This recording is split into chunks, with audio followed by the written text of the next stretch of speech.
sobre a aplicação da Lei nº 14.344 de 2022 na proteção das crianças e dos adolescentes em situação de violência no contexto familiar. No primeiro capítulo desse trabalho, eu entendi que durante séculos a sociedade então acreditava que as crianças nasciam propensas ao mal, legitimando então os castigos físicos como um método educativo. Em várias culturas, inclusive na Roma Antiga, crianças podiam ser rejeitadas, abandonadas ou submetidas à provocação para testar o seu caráter. A partir então do século XVII, a sociedade passou a ver as crianças de forma diferente, com necessidades próprias, o que levou à criação de cuidados então específicos, como as vestimentas, os espaços e então as alimentações adequadas. No âmbito mundial, vale destacar o caso de Mary Ellen Wilson, que evidenciou a ausência de proteção legal infantil, mostrando que as crianças foram historicamente vulneráveis a abusos e negligências. Mary Ellen Wilson, ela foi uma garota que ela foi adotada por um casal nos Estados Unidos, e esse casal, eles aplicavam castigos bárbaros, ela sofria muitas violências, e uma vez uma vizinha presenciou essa cena e denunciou então para a proteção dos animais dos Estados Unidos. E essa proteção, eles entraram com a proteção em cima da criança e tiraram ela da guarda desse casal. No primeiro capítulo também eu abordei o conceito e a abrangência da violência familiar, que ocorre quando os pais ou então os responsáveis praticam ações ou omissões que causem danos físicos, psicológicos, sexuais ou patrimoniais. Ela fere os direitos fundamentais e compromete o desenvolvimento da criança e do adolescente.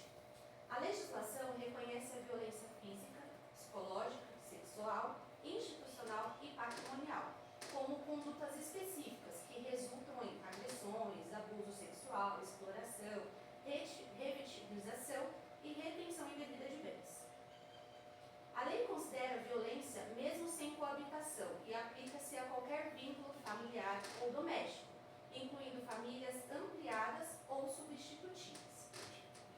A compreensão atual amplia a proteção e reconhece práticas antes vistas como normais, como formas de crueldade.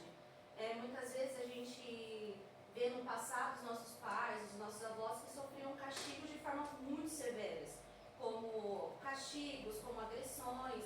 Então, a lei considerou isso e antigamente era muito cruel.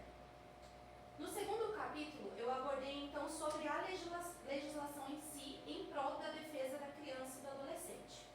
A proteção da criança e do adolescente no Brasil passou por grande evolução histórica, saindo do modelo repressivo do então Código de Menores para o sistema de proteção integral, consolidado então pela Constituição Federal de 1988 e pelo ECA, denominado Estatuto da Criança e do Adolescente.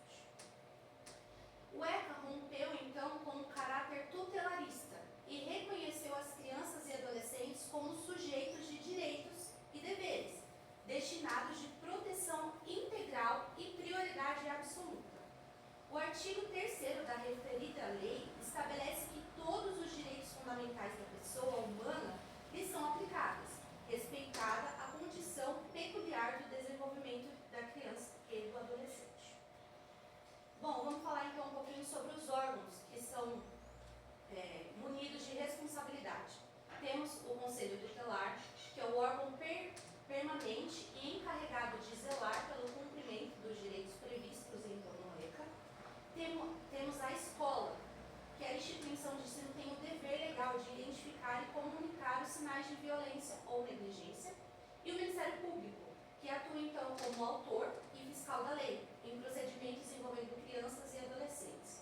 A intervenção é obrigatória, obviamente, por ser o Ministério Público, podendo então requisitar diligências, juntar documentos e até mesmo recorrer. Temos como marco importante a Lei da Primeira Infância, que estabelece políticas públicas integradas para crianças de 0 a 6 anos, abrangendo então a saúde, a educação, a convivência familiar e desenvolvimento biopsicossocial. E a lei de escuta especializada, que também foi um marco muito importante, que é o atendimento realizado por profissionais capacitados para acolher a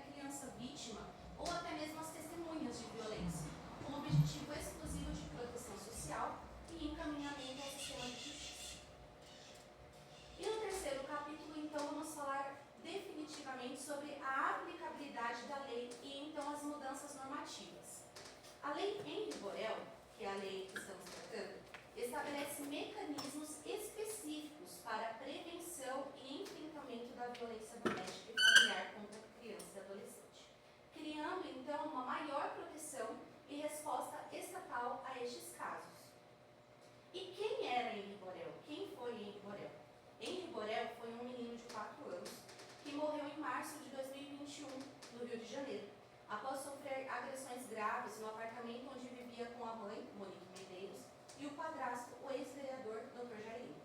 O menino chegou ao hospital em parada cardiorrespiratória e apresentava múltiplas lesões no corpo, compatíveis então com o crime de violência física. Investigações apontaram homicídio cometido pelo padrasto com a omissão dolosa da mãe. A tragédia expôs falhas na proteção estatal à criança vítima da violência. O caso motivou o então projeto de lei, que estamos tratando, Lei 14.344, batizada Lei Henri Borel, em homenagem ao menino. A lei reforça medidas de prevenção, proteção e responsabilização, tornando-se um marco na legislação brasileira na defesa da criança e do adolescente. A lei cria, então, medidas protetivas específicas para a criança e o adolescente, vítimas de violência doméstica e familiar. Então, a lei ela torna hediondo o crime de homicídio contra os menores de 14 anos e impõe o dever de denúncia a qualquer pessoa que testemunhe ou saiba das agressões. Permite o afastamento urgente do agressor do lar ou ambiente de convivência, medida aplicada quando houver ameaça, violência ou risco atual ou iminente à vida ou integridade da vítima. E o juiz pode determinar, entre outras, a suspensão ou restrição do porte de armas, o afastamento do lar, proibição de aproximação e contato com a vítima, familiares ou testemunhas, e proibição de frequentar determinados lugares, entre outros. O juiz também pode aplicar a proibição do contato com o agressor, o afastamento imediato do agressor da residência, a prisão preventiva quando houver risco, a inclusão da vítima e família na assistência social, entre outros tipos de medidas. Bom, e a dificuldade entre a proteção legal e a aplicação na prática? Apesar das garantias do ECA, casos como, então, Isabela Nardoni, Bernardo Boldrini, entre tantos casos de não repercussão nacional, revelam grandes falhas na rede de proteção, mesmo após sinais prévios de maus tratos. A violência doméstica contra crianças permanece muitas vezes silenciosa e imune, devido à vulnerabilidade, então, das vítimas e à falta de integração entre os órgãos de proteção. Escolas devem comunicar imediatamente casos de maus tratos ao Conselho Tutelar. Profissionais da saúde também têm o dever de denunciar as suspeitas de violência, garantindo a proteção da vítima e a responsabilização do agressor. Considerações finais. A Lei número 14.344 de 2022 representa um avanço na proteção infantil, mas a sua efetividade ainda é limitada pela falta de integração entre os órgãos de proteção. Casos como Isabela Nardoni, Bernardo Boldrini e até o próprio Henri Borel mostram que, apesar da legislação, ainda existem falhas na rede de apoio e continuam permitindo as tragédias. Durante a realização deste estudo, foi possível observar também na prática situações de violência psicológica que ocorrem muitas vezes de forma silenciosa, disfarçada de autoridade ou zelo familiar, em contextos intrafamiliares e até mesmo religiosos, muitas vezes a manipulação emocional, isolamento social e tentativas de controle sobre afetos e relações, o que causa danos psicológicos significativos. Tais situações evidenciam que a violência contra crianças e adolescentes não se restringe